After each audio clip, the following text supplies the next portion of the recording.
I thank the universal truth and absolute laws of nature for guiding me, protecting me, and giving me the strength to endure the imperfect. I shall attack with vigor, making progressive moves. The divine mind knows, the divine mind shows. All things work in divine order. All things work in divine order. All things work in divine order. Peace and power to the people that struggle. Salute, salute, salute as you come on in. Please know that you are in a safe space. Please know that you're in a space of learning and getting learned up. Know that you are in a space of educating and being educated. Please know that you're in a space for questions, answers, comments, concerns, conversation, dialogue, analyzing, using intelligence. You're in a space of peace, knowledge, wisdom, understanding, culture, freedom, power, and refinement, equality, building and destroying. Yeah, God. Bonds and ciphers. Please, as you come on in, let your classmates know that you are here. Yes. Classroom assistants, please put all contact information in the chat for the duration of class. Please put all funding information in the chat throughout the duration of class. If you or anybody you know is in need of anger management assistance, book an assessment. Don't wait until you are breaking news. Yeah, don't wait. Don't wait until you are hemped up, gripped up. Don't wait until somebody makes a TikTok story out of you. Book an assessment. Find out what you need to learn in order to manage anger. If you or anybody you know is in need of a domestic violence intervention, intimate partner abuse intervention, please book an assessment. Find out the warning signs, the alerts, the signals that you may be in a not so good position. Yes, book an assessment. Remember, the life you save may be your own. Yes. Happy new energy. Yes, indeed. Happy new energy. Yeah, we still on it. We on it every day, every hour. New energy. Okay? We got a lot to cover in a short amount of time. Okay? Not going to be in class long tonight. I'm making an attempt to give y'all a decent, smooth lesson. Important though. So somebody tag Miss Alice Walker. Tag her to class. Somebody tag Mr. Spielberg. Tag him in the class. Somebody tag Dr. Umar. Yeah, he gotta come back. Gotta come back to class. Tag Ed Lover. And tag MC Shan. Yeah. Tag the former custody. Tag him in the class. Also, please, somebody tag the bachelorette. Yeah, tag her. She need to come on through. Yeah. And if you can find them, Post Malone and Machine Gun Kelly. Man, tag them all. Tag white folk too. If you're friends, if you're an acquaintance of white folk, tag you some white folk in here. We have to get down with the get down. Yeah, we got to discuss it all. We got to discuss it all. Tag some coons, some toms, some mandingos. Yeah, tag them all. Because this is what we have to do. Uh-oh. But before that, yeah, we got some business to tend to because class is in session and we gotta see who here.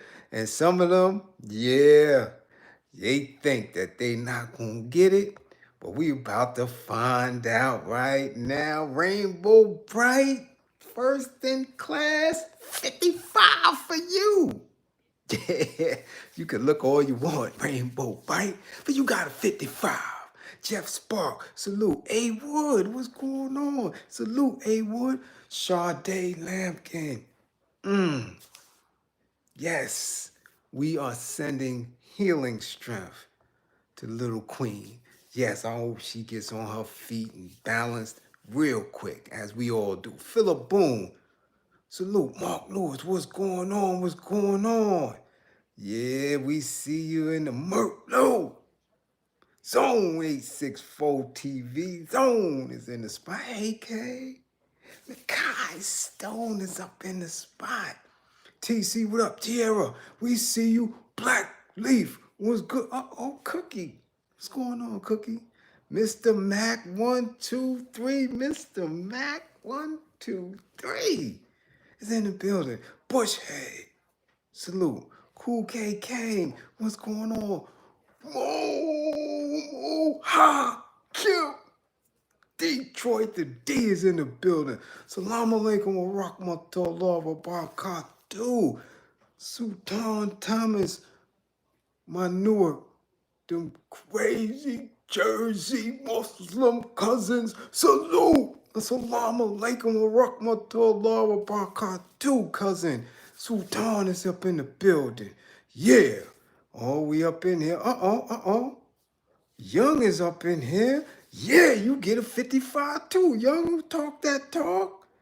Who talk that talk? Poetic Slim, you get a 55. Craig up Bailey. The Yard is up in the building. We see Jamaica's in the spot. See Blades. What's going on? Yes, the bald one, the Bay Area. V is in the building and V getting the 55. Yeah, V, you get the 55. V, you get the 55. Hood Center Highlights. What's going on? Yeah, Deborah, what up? Bernadette is in the spotty spot. Angel is in the spotty spot. Uh-oh, South Cal. South Central Cali is in the building. The Grustler, Global Hustler. Cool. The Pack of Bones is in the building from Zurich, Switzerland. Oh, we international tonight, baby. Ja 75 is in the spotty spot. What's going on?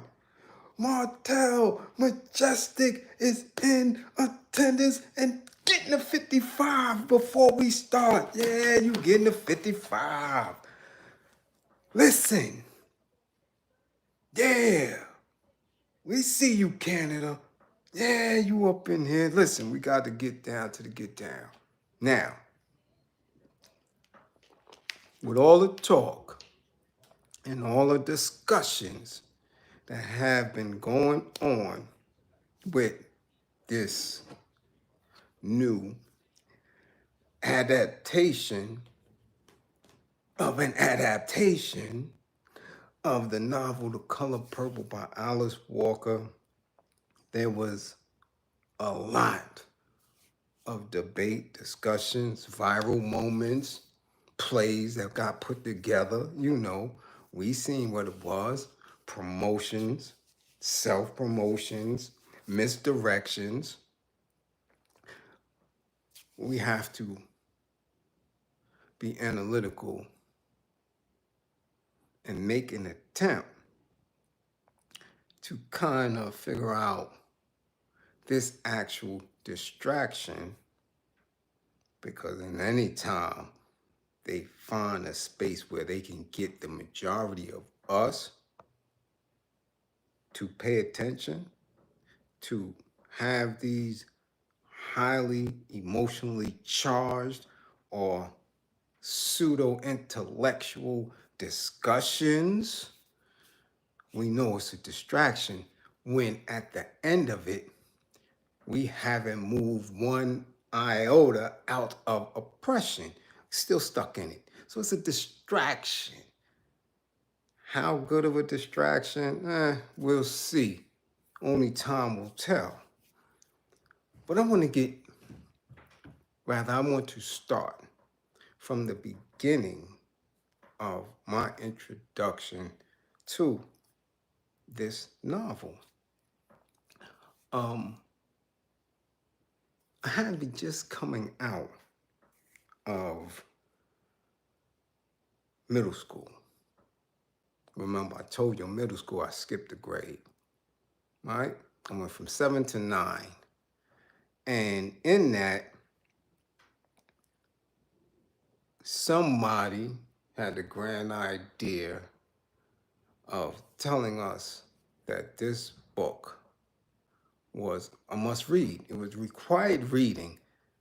That's the only way somebody as young as me at that time, a kid from East New York, would have been exposed to that, other than if my mother had brought it into the house. And I do recall a copy being in the house, but I'm almost definite that she was not the one who introduced me to this specific title.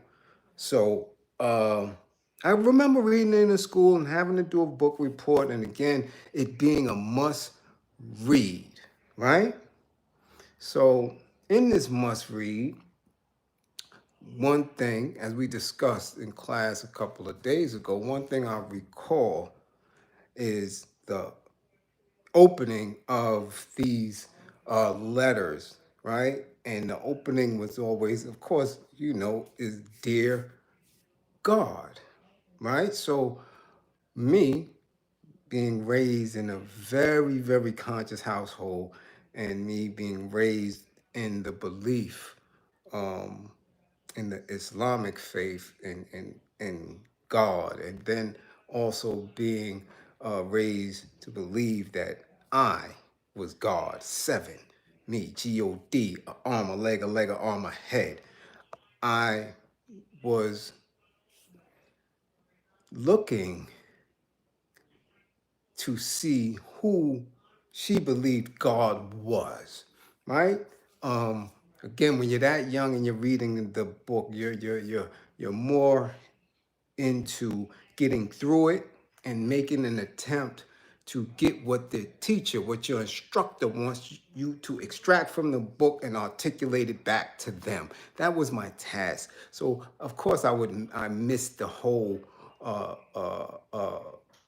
part about the purple and the calmness of these flowers. I missed a lot of the innuendos, right, of her sexual relation, right, with Shook. I mean, I knew, we read it, we was, we seen, but we didn't go in depth with it, especially at that time. We're talking the 80s, and we're talking New York City, and we're talking Brooklyn, and we're talking kid. A kid is trying to find himself in his environment, where his day-to-day is dealing with the hard rocks around the way, and trying to wear Pumas and Adidas, and the little bubbling of what hip hop was, and not into the over sexualization part. I wasn't that type of kid, and I didn't read in that context. However, some of the young women in my class might have, and if any of the young women in my class is in the chat, because again, being 55 almost in a couple of weeks, I still have friends from elementary school. You understand what I'm saying? So some of the girls were brilliant. I mean, we all were skipped. It's not me. That whole class from elementary, we went from 4th grade to 5th grade to 6th grade together. 7th grade, we all skipped. 8th grade, 9th grade, and then went to high school. So all the girls were sharp. They were all reading on 12th grade level by the time we was in 5th and 6th grade. So they may have caught it, but shit, bad enough. I was being forced to read it. However, a lot of that stuff skipped me. Got through it. We understood how brutal Mr. was, and we caught on to it. Fast forward to the making of the initial film again, and I want to be very, very precise when I'm telling you again, the way it was marketed and promoted, even back then, wasn't so direct as far as an audience and into the depths of it. At least I might have missed it coming up in an age where we're talking about movies like Stallone and his Rocky series and Rambo's, and we're looking at Eddie Murphy's, and we're looking at all these action-packed big blockbusters, and then you get to things that are dramatic and you start missing those things, right? You're not interested in that shit as a teenager, right? You want to see the fisticuffs, right? You want to see the action. So you miss the Steel Magnolias and all this other weird shit that was Oscar nominated and stuff like that back then. So even in watching the movie as a teenager, the nuances still weren't direct. This is what we mean when we're speaking of messages and narratives that are in the tones of music and culture and how it can affect our children, right? I missed all that. All I recall in that movie is watching the performances. I remember watching Whoopi. I remember watching Danny Glover. I remember watching Squeak and Oprah getting knocked out, and certain things, elements, but we didn't get into the why, right? As a teenager, especially one who is being directed by an energy that is coming from us. We're looking at hip hop. I'm watching Run DMC. I'm watching LL Cool J and Houdini and the Fat Boys, right? So why not care about this movie, right? We still caught up on the Terminator and all this other stuff that's coming out that's gripping us in a different direction. So we missed it. So then again, I tried to read the book again as an adult. But now as an adult, I'm so radicalized by my environment and my condition. I'm really into all of my Black Panther material, getting more acquainted with reading Mal's Red Book and trying to figure out where I am as a kid, trying to struggle through a crack epidemic and watching all of my idols and people I looked up to, fall a victim to that. Wasn't concerned about Celie and who was in her seat. So then we fast track again to them making a musical.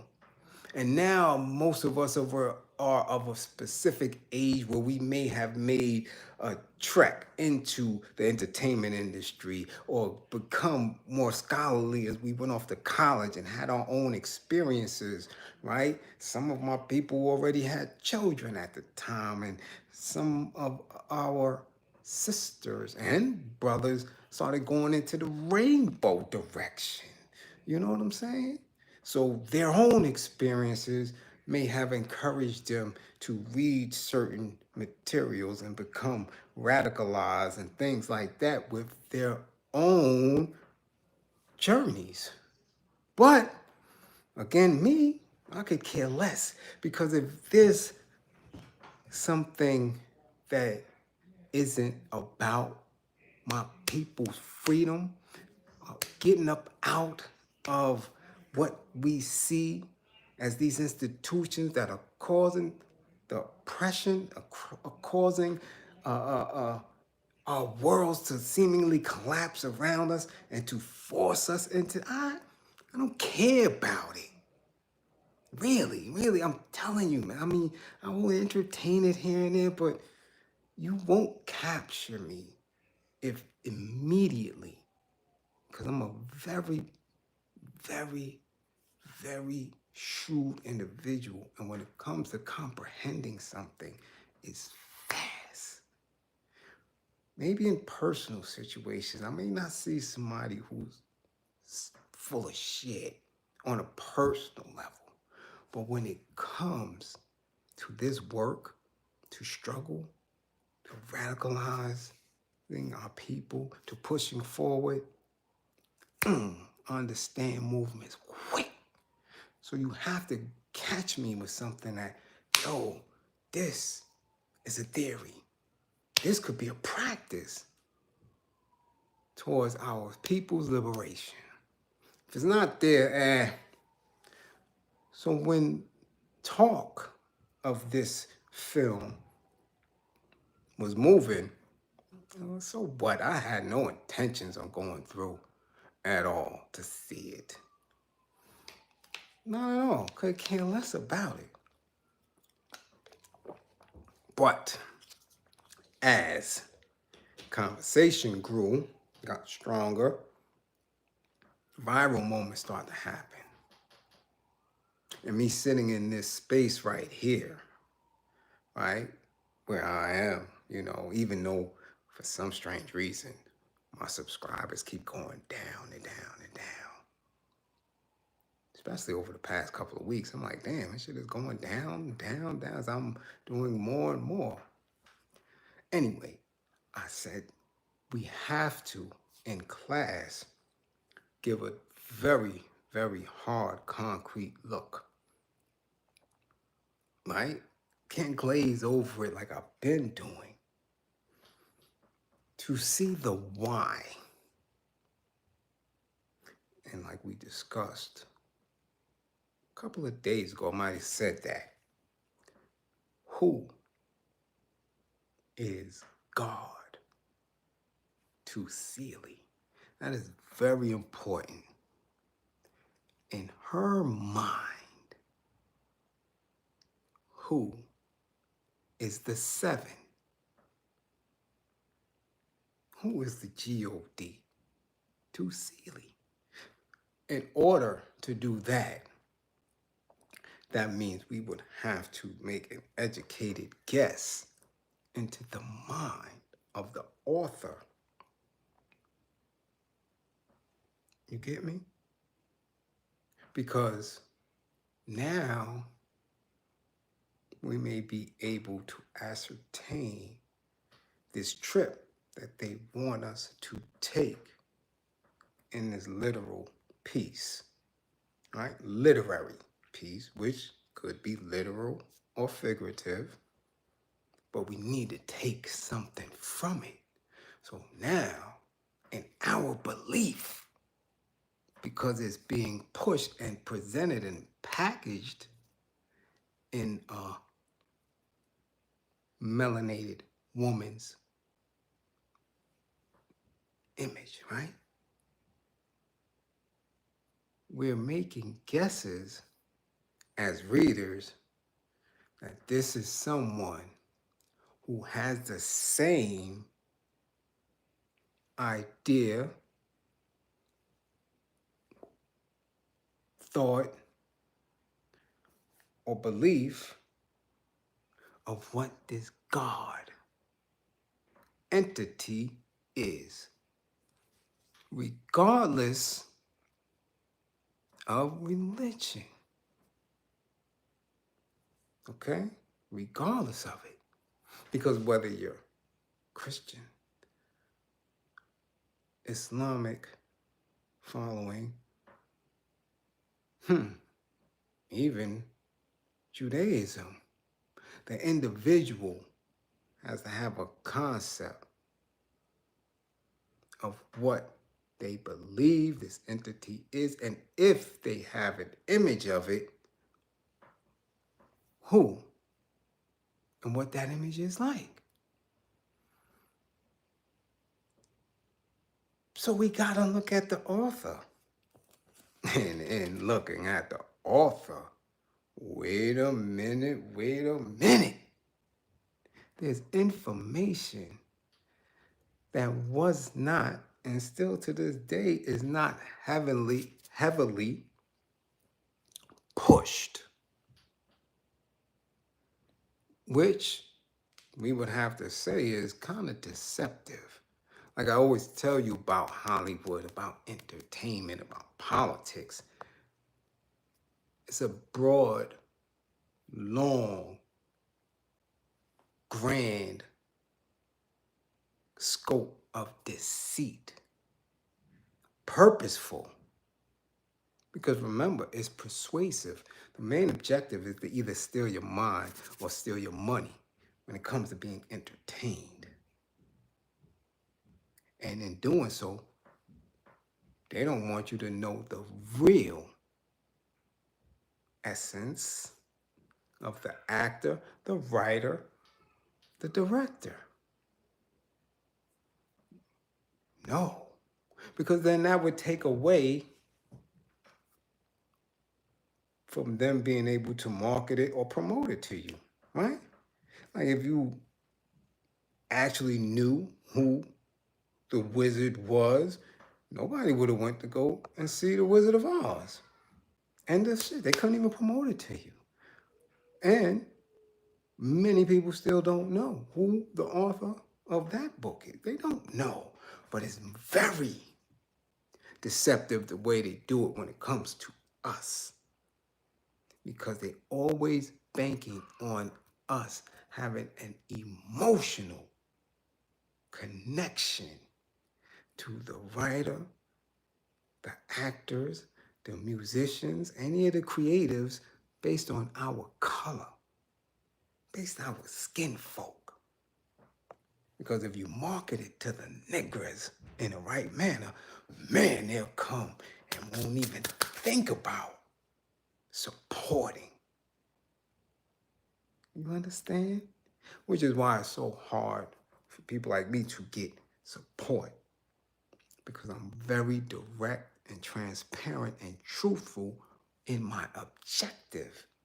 So when my objective is to get Black people liberated, truly free, nobody wants that, not even the Black people.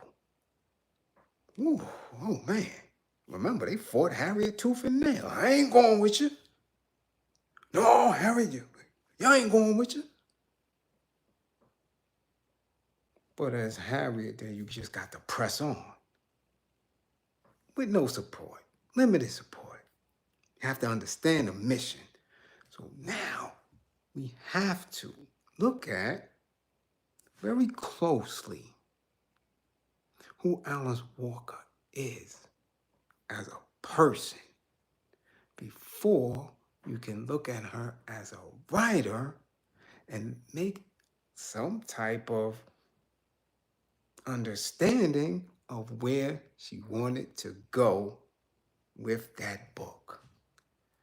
And the first thing you always have to go to is who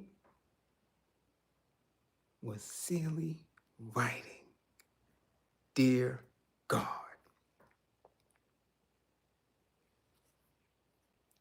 Now, for many years after these movies and after the notoriety, they depicted Alice Walker as somebody who was agnostic, very critical of religion, bisexual, not binding to a gender. They try to give her this ultra radicalization, this super uber humanitarian, which ain't particularly the case. Because see, for me, when I wrote my books, right? When I wrote Thug Love, Superman, A Letter from Up North, I was in the belly of the beast. When I wrote the All-American Justice System Handbook, I was on my way out. So my intention from that very clear thinking space was what I meant from here. I always tell you, when people make these memes or they write on their Instagram or their Facebook, to write it is very different from when you're speaking it. Because when you're speaking, you're coming off the top of the head, you're coming off the top of the head. Sometimes your point may drift. Sometimes you may not really be intentional. Intentional in speech is a practice. That's a muscle. But when you're writing, you always get it correct. You reread it, you reread it, you reread it, you rewrite it, you reread it. It's an intention. So what is the intention of starting from a space? Dear God, who do you view as your God? Knowing what I have been researching, I see that Alice's perception or thought or belief or wondering of God has to be a white man. Has to be. Because from her initial space, from her initial walk into adulthood, that's whom she chose to work around, to be employed by, and to eventually love and bear a child with. So in the mix of her penning previous books and that particular book, her view of God was a white man. I mean, hey, this is who she was married to. This is who she birthed a child with. So I have to make the educated guess that in the course of her life, like many of our people, that you had to be raised in some type of faith. You had to go through the themes of your life with some type of belief in the Christian entity of Jesus with long stringy hair and a halo. Because through whatever environment or circumstances you were living in, you ended up in love. The white man. You were radicalized in certain spaces by white folk, with white folk. So that has to be the space from where you wrote. Whoo. Okay, now, I'm not playing. You think I'm playing? No, I'm not playing. Not playing. Not playing. Let's go to the notes. Because, you know, when I go to notes, I really want you to understand it, right? I'm telling you. Because, you know, I may jot something down, but my classes be from here. Because it's from here is where I'm trying to get in yours. Yeah, this is where it's at. Oh, man. Let me check this out. Beyond the personal insights, heartbreaks, and triumphs they cover, Walker's journals, and they're talking about these new journals that they are now heavily promoting after all this viral shit and discussion. She got a book of journals that they're releasing. Walker's journals tracks a life that has intersected with some of the most significant issues of the 20th century. She was active in the civil rights movement and had an she had an illegal procedure in the 60s. You should know what that was. She and her now ex-husband, Melvin Leventhal, who is white and Jewish, moved to Mississippi the same summer the Supreme Court outlawed state bans on interracial marriage. So this was intentional. That's where the love was. Okay? Their daughter was born there. Walker had romantic relationships with men and women and wrote candidly about the evolution of her sexual identity. So it is no wonder why black men in particular are depicted in a certain way. Most scholars, most intellectuals, most elders of that time know this, especially when you see them on TV now, right? Oprah knew about that. She's of a particular age. They know Gayle King, they know, and if they kind of tinkle in that way, they know this is why it's celebrated. People celebrate what they believe in. When you see me speak on George Jackson and Jonathan Jackson and Huey and all, I'm charged always, right? Because that's my belief. The liberation, the fight, the struggle. So I celebrate that. When you consistently see people celebrating things, but they're not specific in their language of it, you can guess that.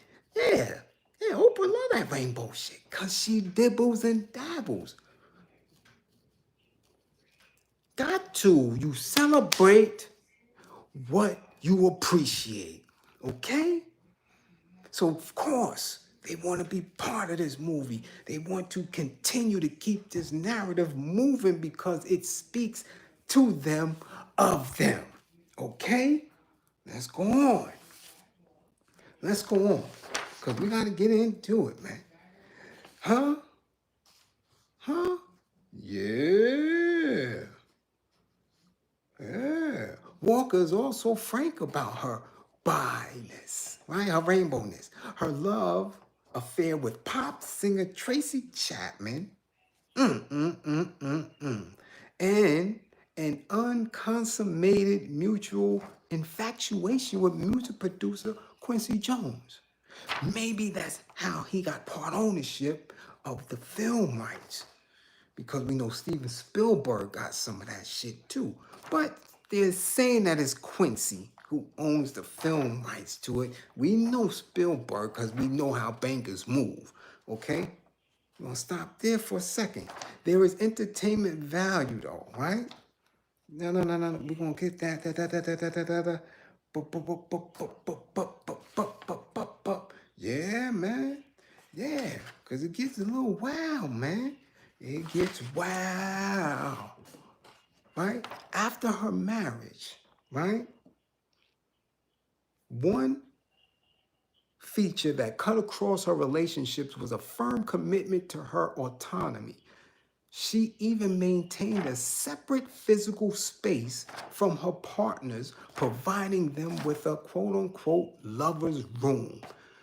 So do y'all recall last week that there was this discussion of separate bedrooms and marriages? This shit was all on ABC. It was on Disney. It was on the talk shows. It was on the news.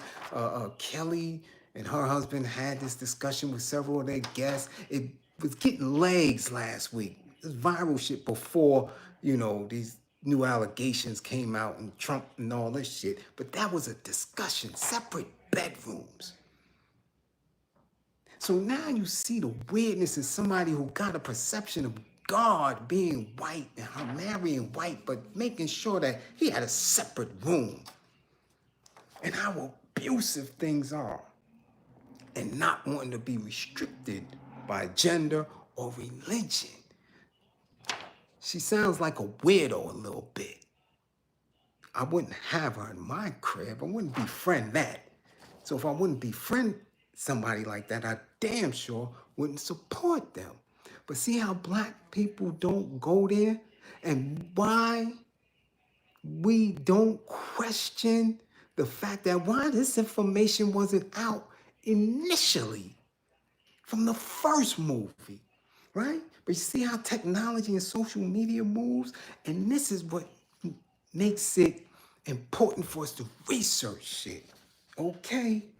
Right? Now, it's going to get even weirder. In retrospect, right? Hold on, wait a minute. Before we go there, they said like the separate bedroom was a quote unquote lover's room. This is her description of it. It was a beautiful room for whoever was my partner at that time, she said. But I never wanted to have the feeling that I could not write what I needed to write in the middle of the night. Right? In retrospect, some of the earlier journal entries struck her as guarded, she said, which she thinks is because she was married at the time. So she really didn't want people to know. Of course, it's okay for the Euros to know. It's okay for the bankers to know, right? Now check this out. Walker later, quote unquote, married her cat. The cat name is Surprise, and her dog, Marley, in a ceremony overseen by a priestess, she said. The cat was thoroughly bored. So you have separate bedrooms for either if you're married to a man or maybe a woman, whatever your partner was at that time, and you are having priestess ceremonies, marrying pets. So now the information comes out that you some type of weirdo, right? That you are, again, to each his own. I told you I don't mess with pets and animals and cats and dogs. Don't do it. But this is where we're at. So now there's information that she have a fetish for bestiality, but our people are arguing back and forth whether the context of the movie was so anti-black man. Come on now. You understand? And women standing firm on it. And it's okay. And this is where we at, to the point of where we got Taraji crying. This is the distraction. She crying about money that she thinks she is old. Do you see the games that they play on our people when it comes to this shit? Which is why you have to research, which is why I tell y'all can mess with these other YouTubers who not gonna go there, who wanna keep shit real surface level. I'm telling you right now that this is some weirdo broad, man, that they knew was, but again, this is who they choose to go through Grippergate. And as long as they kind of weird, as long as they kind of off, as long as they can be manipulated, as long as they could get played with in casting rooms and parties, they'll be made wealthy to their standards as it pertains to us who are still day-to-day work, check to check. You understand? So it's why we don't give this type of shit that energy, that I see people beefing with their own family members behind this shit. People who are embracing it because of this pseudo narrative shit that they got going on in a space where they see themselves in it. Right? We got rainbow people believing that this is this. You understand? Come on now. Come on now. Come on now. So marrying cats, dogs, separate bedrooms. How many of y'all? And look at who running to this shit. A lot of single women is running to this shit and getting ideas and getting emotionally charged from a view, from an image on the screen. Because I'm telling you, that image is powerful. When you see and you identify with something that mirrors you, and they inflict a message in it. I'm telling you, I see that New Edition movie, man, and I'm like, whoa, that goddamn bio mini-series, I feel that because I know it because I grew up with them in that. And I understand what it means to try to find yourself in that industry as a group of men. That shit is powerful to watch that, right? This is what I told you. In China and Mao's Cultural Revolution, they didn't play no games. Books, art, sculptures, film. If it didn't have a revolutionary message, yeah, you was meatloaf. Do you understand? That image is powerful, so single women are running to it. Elders, sorrows, all these different type of people, the church people, they running to see it and have this type of experience from this shit. But you got to always reach your why. It gets so much push and so much attention. Let's go through this shit. From another point, in 1984, music producer Quincy Jones bought the film rights to the novel. This is 84. So we don't know if he was dealing with her prior to that or she gave him a shot of tail after it. You understand? This is how this shit move, man. We talking 2024. This is 84. We still in discussion about this shit? You serious? 84? We talking about Reagan. We talking about Bush. Damn it, we wasn't even thinking of no Obama at this time. We talking 84 and our people still stuck in discussion about this shit. About whether it's anti-black man or if it's pro-LGBTQ. We still talking about this shit. 84, although Walker initially doubted whether it should be made into a movie, the film director Steven Spielberg, who had been given the book by his collaborator, saw it as a chance to demonstrate that he could make a serious drama and thus overcome a reputation established by his action and fantasy films such as Jaws, E.T., and Indiana Jones. Do you see how he utilized this as a banker? Utilizing her labor, her words, her experience, knowing that she was married to a banker, that it wouldn't take him anything to talk to her as such because she was already in bed with them. Do you know what it means when they enter your space? What is the intention of them? What is your intention when you laying there and you allowing a banker, an old fake, to enter your space? So Spielberg knew because he knew that she was married to a banker. So he met with her in San Francisco where she lived and convinced her that he shared her vision. A banker could share a vision with a melanated woman? Whoo! Yeah, because Bliz go there. Me and no Ofe don't have that vision. I keep telling you, I don't want nothing from them. Nothing. No reparations, nothing. Bleed out. So we ain't got nothing to talk about. Therefore, I will never be viral.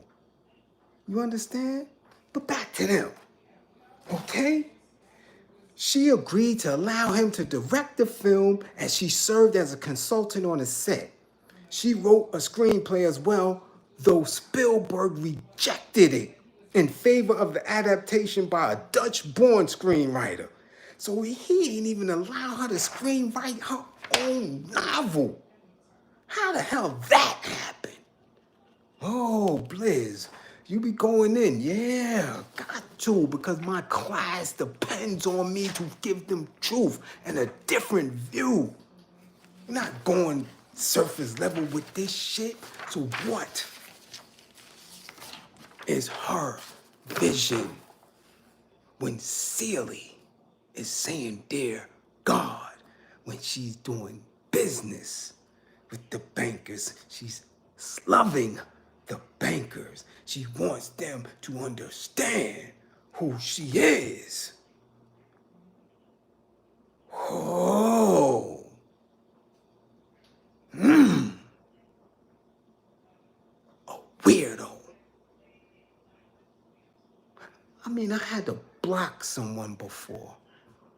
A client, specifically because she identified with Meg Thee Stallion's struggle. And I tried to tell her, you don't identify with no whore. You don't even know. You don't know her. You can't identify with that pain because she may be a fictitious hoe. She may not even be a hoe. But you can't identify with the image of people who are in entertainment, image. So now this woman created an image, right, of somebody who was considered ugly and only writing to God. So in that ugliness, in that pain, in that suffrage, to her, she's writing to God who is an Ophe. And if that Ophe can open up his heart, do you hear me? If that Ophe, if Massa could stop with that whip and view this black woman, man, everything would be all right. And that is the subliminal message with this goddamn garbage ass flick that people running around and trying to make connection to. Nah. Not me. Not me. Okay? We're not doing that here. We're not doing that here. I tell y'all, be mindful of Hollywood. Celebrities don't care nothing about you. They care about your interest in them. As long as you got an interest in this movie and these actors and these prices and these bags and how they flaunting on red carpets, they're good. They don't care about you. They don't come and sit in a project and cry to you. They don't sit in the project and help you. You can't go and sit and cry for them and cry with them when you are in struggle. Don't work like that. So how dare you give more than 2 damns about them? Nah, we don't work like that.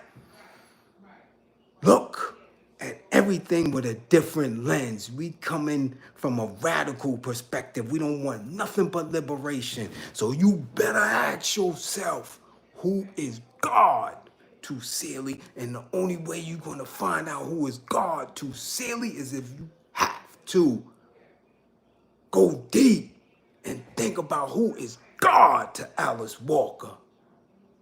And whoever she deals with, lays with, employs, is employed by, shares time with. That is who is her God. Come on now. Come on. But enough about that. I don't want to stay on that. Because today, this is Black Folk Day. This is the Mandingo Day as they try to save a hoe. This is what they doing. We are black superheroes trying to save Whitey and speak for Whitey.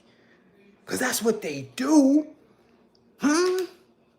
That's what they do. That's what they thought. That's what Taraji thought that Oprah was going to do. Speak to Whitey for her and save her.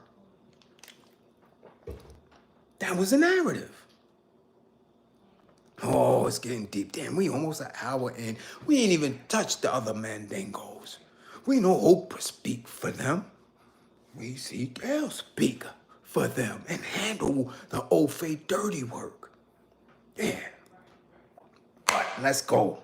Enough about that.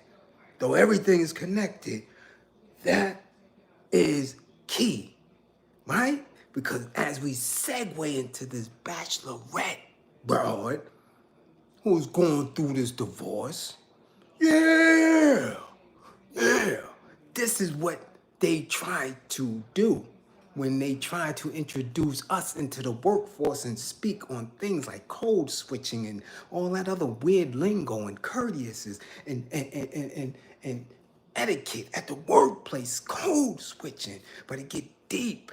It get deep when you have people who are in a specific environment consistently.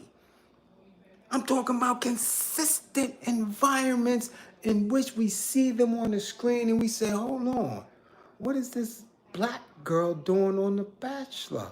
Who is this bachelorette? Hold on, who are these black people on Survivor? And then that other shit where they live in one room together. Big Brother. Who are these black folks? Where's their blackness? Right? Where is that vibration? Because we know we couldn't live up in them spots. So then we try to turn and go to the other channel and try to see who we think is us. And we like, oh, BT, that shit ain't us neither. What the hell's going on? We not loving hip hop. We not basketball. Who is this ghetto ratchet nigga shit? That ain't us. So now we're stuck and we're trying to intake this garbage, but we can't. So now we're seeing this bachelorette who been married to this old faith for 4 years. All of a sudden divorcing her. Now we've been here before. We know how this shit go, okay? I'm looking, I'm like, hold on, the new one, right? She end up on Dancing with the Stars and all that, and I'm trying to appreciate her in the image, in the skin, in the movement, but everything is reading white. So I always tell you it's a person's energy, who they move with, who they dance with, who they hug, who they love. So we have to stop claiming them, because a lot of them are superheroes. They are the Avengers for white folk. These Mandingos strong. And they have a desire, an intentional desire to be with them. So now this chick is getting divorced.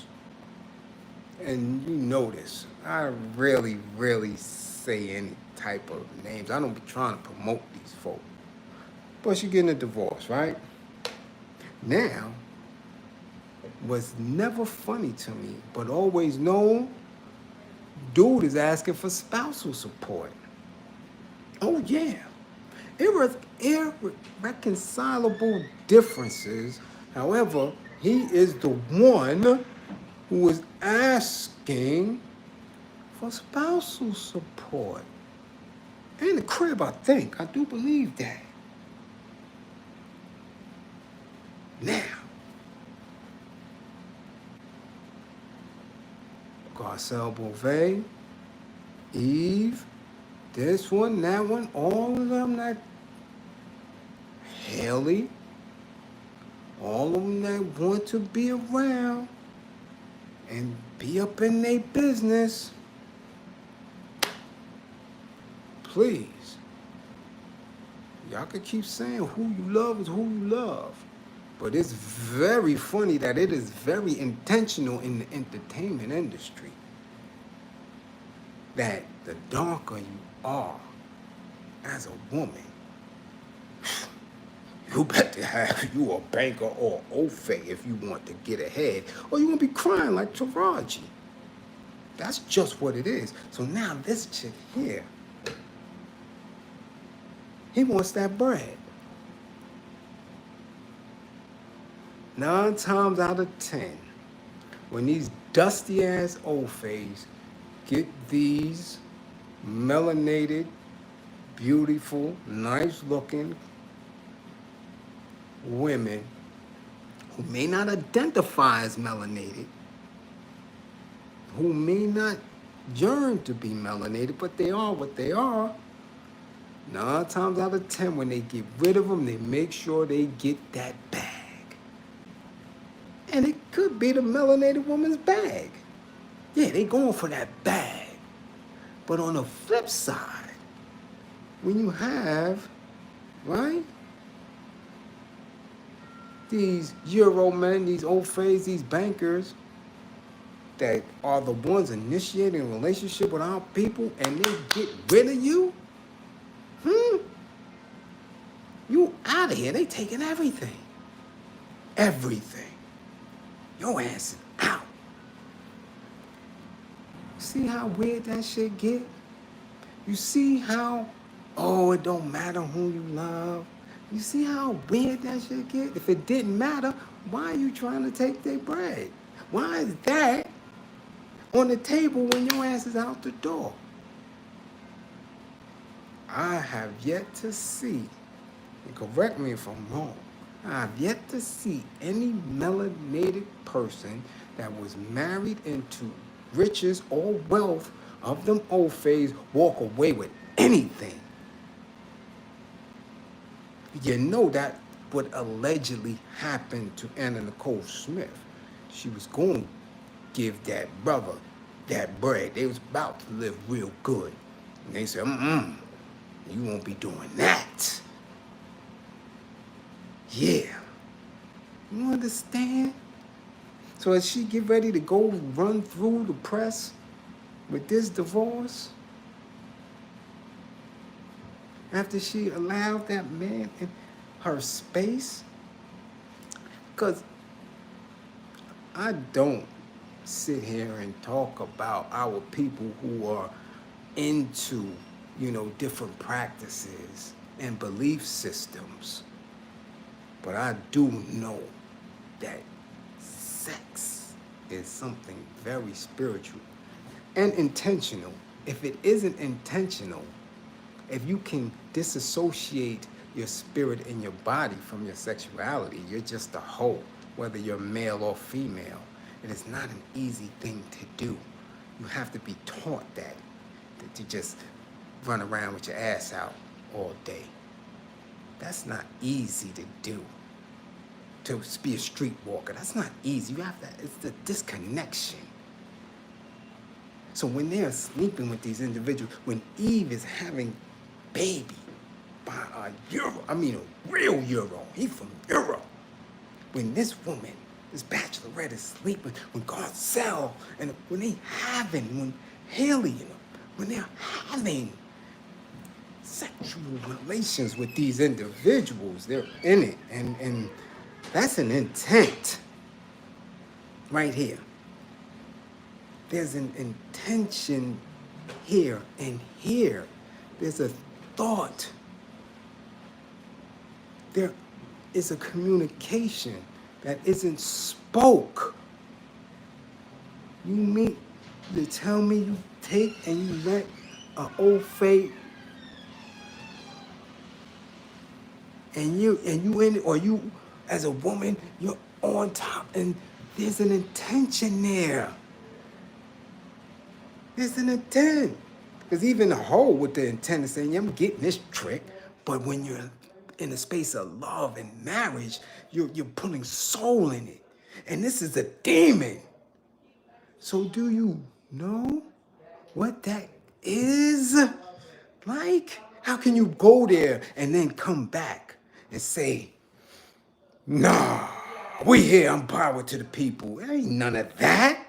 It's impossible. This is where these debates come from. This is where these arguments come from in the conscious community. I seen it today on one of these channels. Like, can you do that and be pro? I think it was McNugget Head Boyce and his wife was talking about it. I think about, can you be pro-black and marry Ofe? You understand? Nah. Because even if they are in tune with that struggle to some degree, right? The argument of the John Browns, right? The argument of these Ophis that marched, you know what I'm saying? These Jewish brothers that died in Selma, stuff like that. Nah, man. That's surface level, that's mannequinism. That shit is not in here completely, because they can always go back. And when the Ophis go back, they go back. And they are celebrated. Now, these women who really were not of us, there was no double dutch. There was none of that braiding. These are people who may have been grown up displaced from those themes. You can't come back because you was never here. You was never there. You may attempt, right? You see how they put Garcelle Bouvet with the sisters, and nah, honey, no, it don't work. It don't work. There's no sapase with her.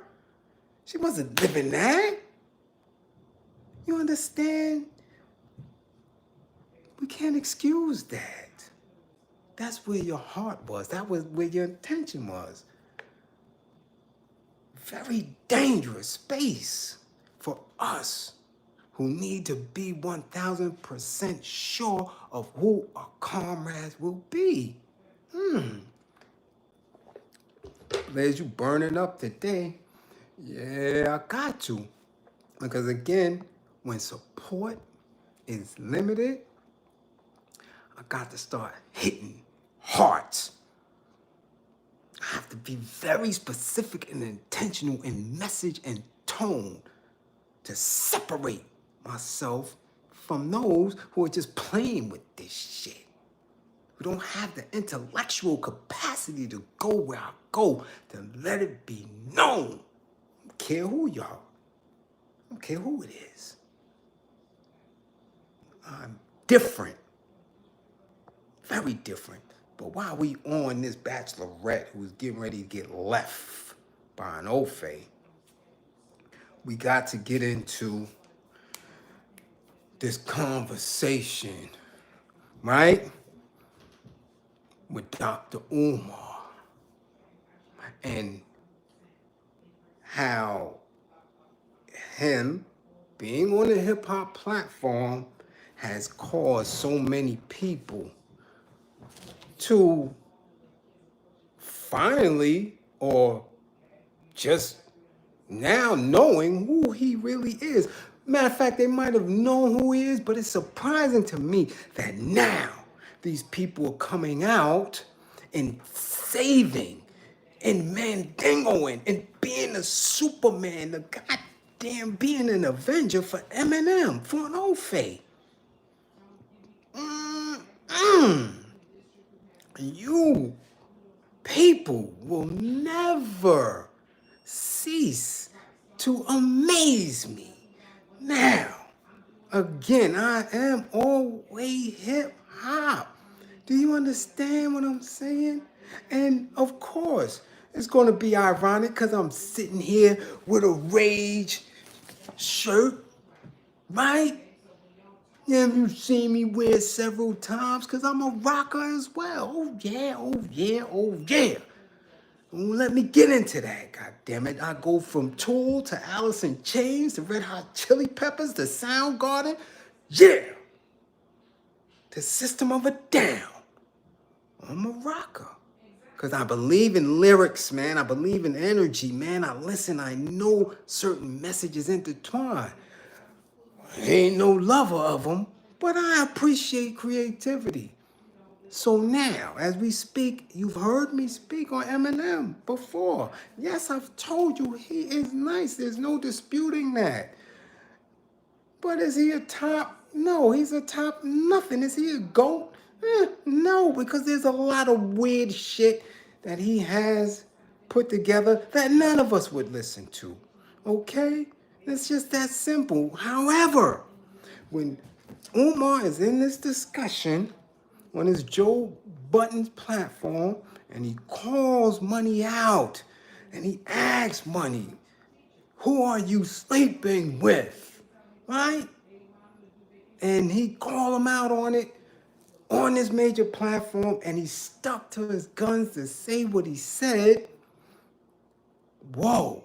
All of a sudden, people are speaking out against him in defense of this little Ofe boy, this little trailer park dude who happened to use hip hop to get to where he is, wealthy, right? Now, y'all know I don't rock with Umar at all. I think he's intelligent. I think he's eloquent. I think he is light years ahead of a lot of individuals. I really do.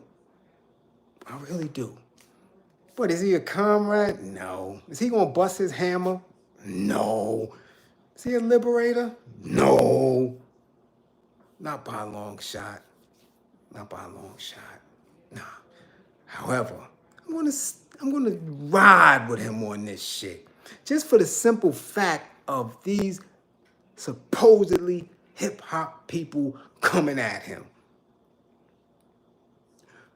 Because they didn't come at him when I was coming at, when he was panhandling and pandering our people for this supposed school, I shut that shit right down. You could check my Facebook.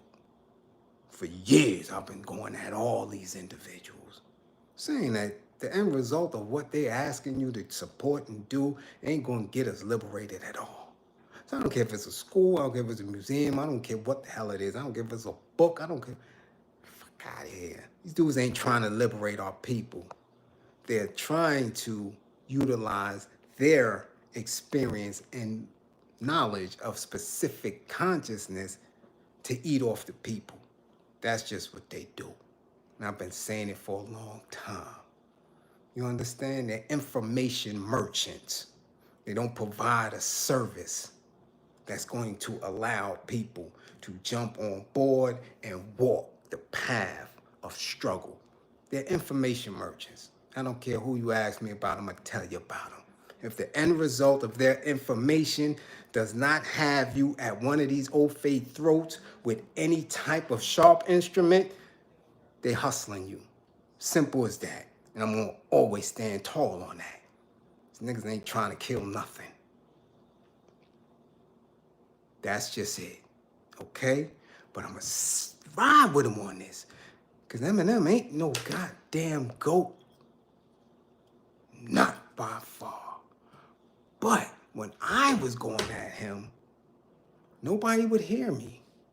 When I went at Grandmaster Jay in the NFAC, nobody heard me. When I went at Tariq, nobody heard me. When I went at all these dudes, Polite, the pedo, everybody, nobody was listening to me. And they still don't listen now. But that's beside the point. My job is going to get done. I went at him specifically for what he was saying about not being transparent about money that black folk are giving him and saying that we needed a school. I went directly at him. Nobody in hip hop went at him. None of them. But yet subsequently had him on, once he got in the mix, had him on their platforms. Nobody went at him. Nobody tried to shut him down. But as soon as he spoke out against that goddamn old fade with a mic, oh, now we're getting MC Shan, the former Custody, and Ed Lover, right? Coming at Dr. Umar as if they are qualified to go at that man. Now, I'm going to keep it 1,000 with you.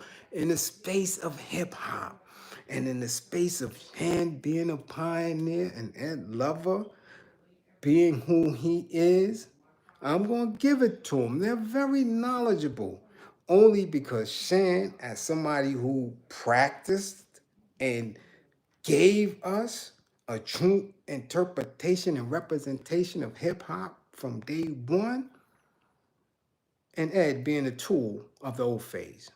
You seen him, he was always signed, always in their spaces.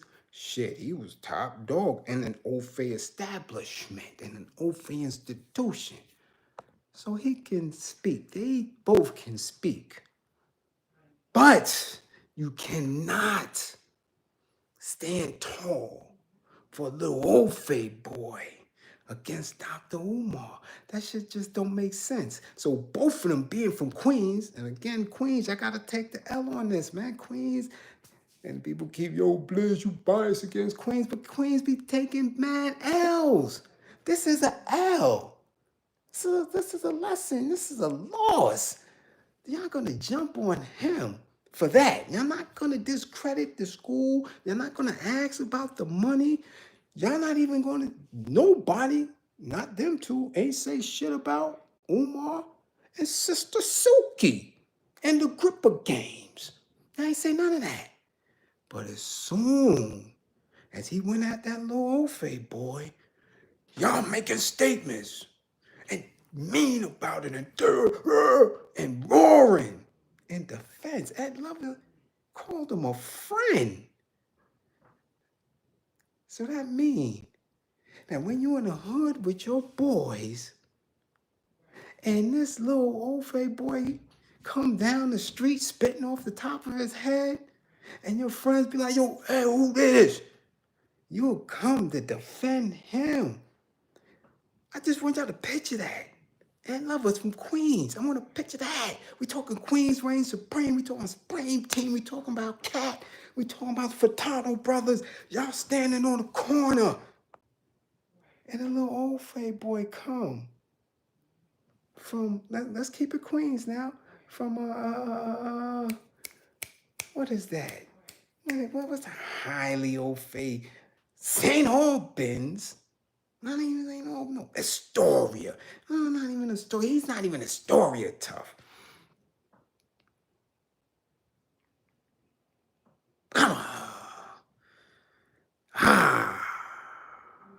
Cross Bay.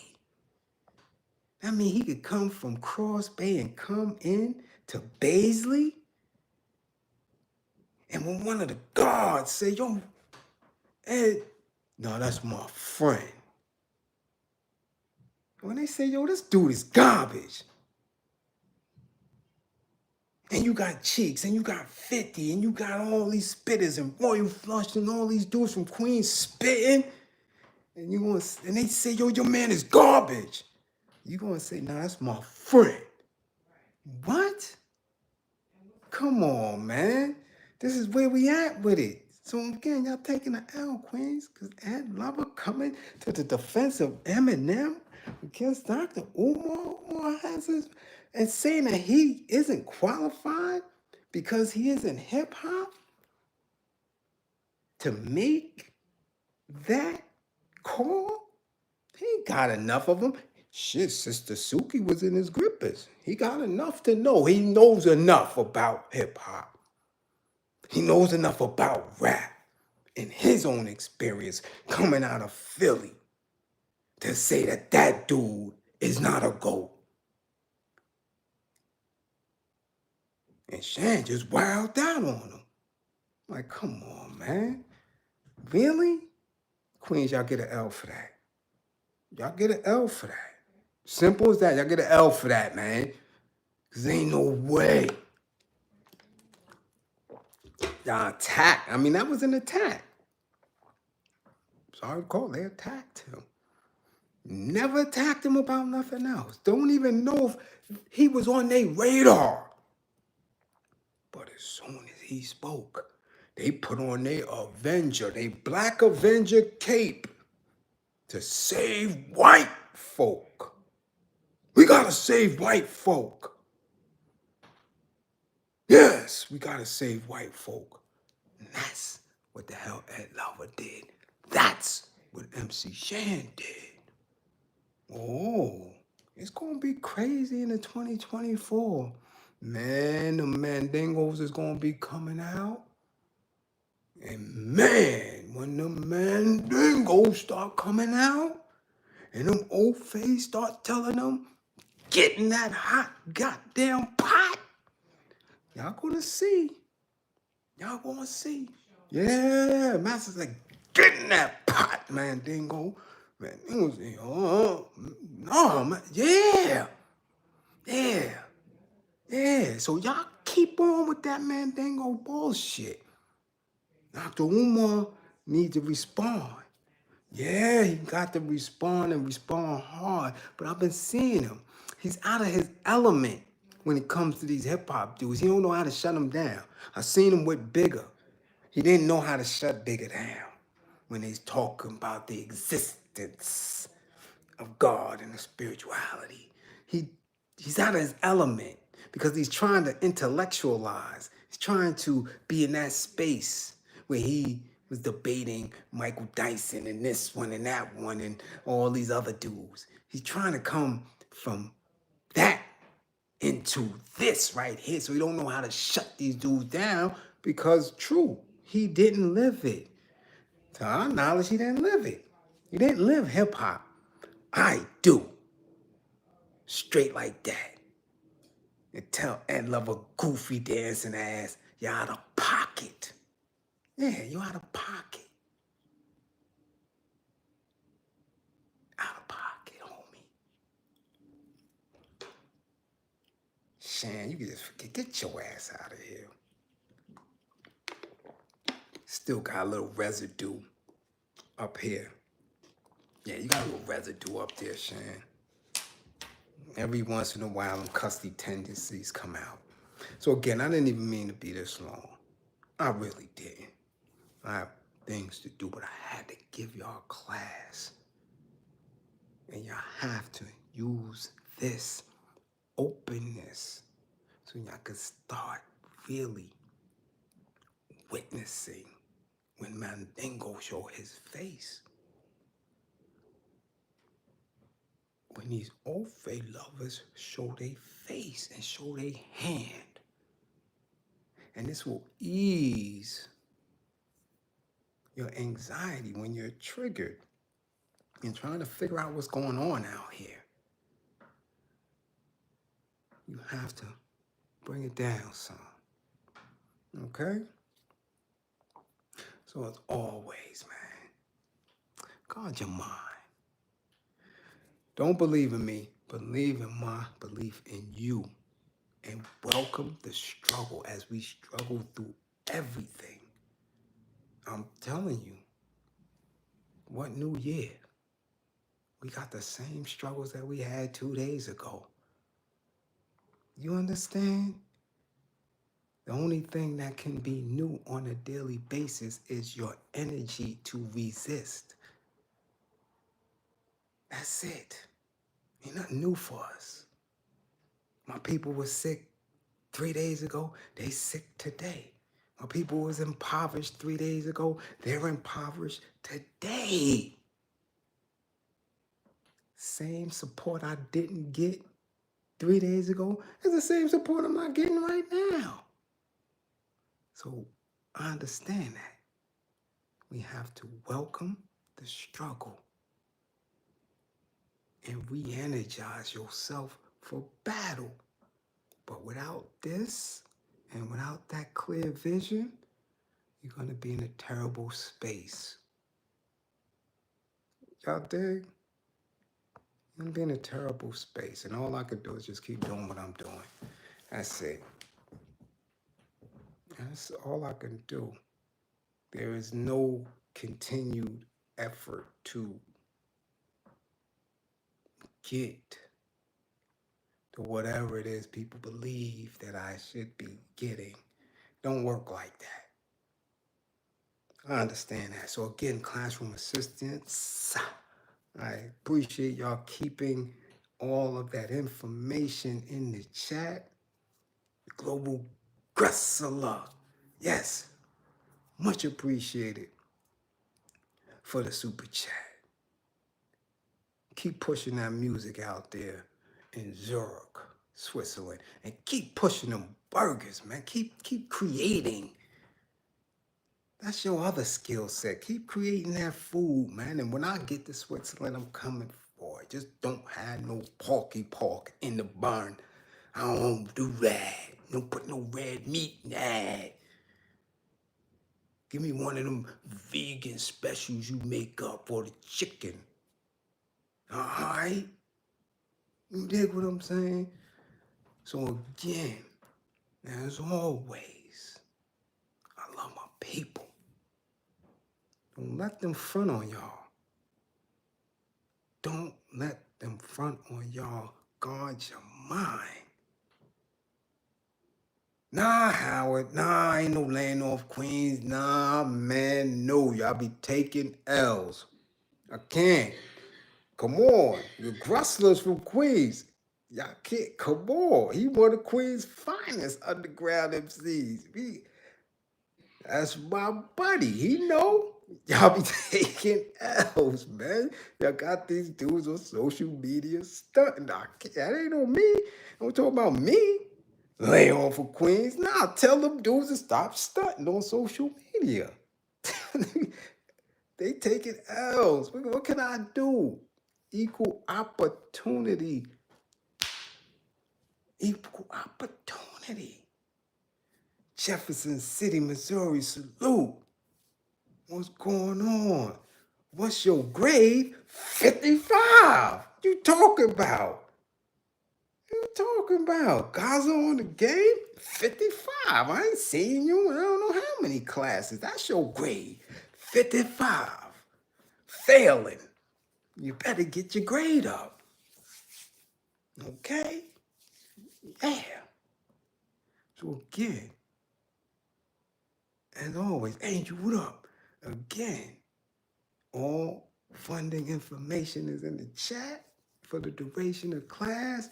Do what y'all do. I'm out. We might be back tonight. I don't know. Chest banging, don't laugh, because you got a 55 too. Coming in late laughing, snickling and shit. 55. Oh, what the hell is that?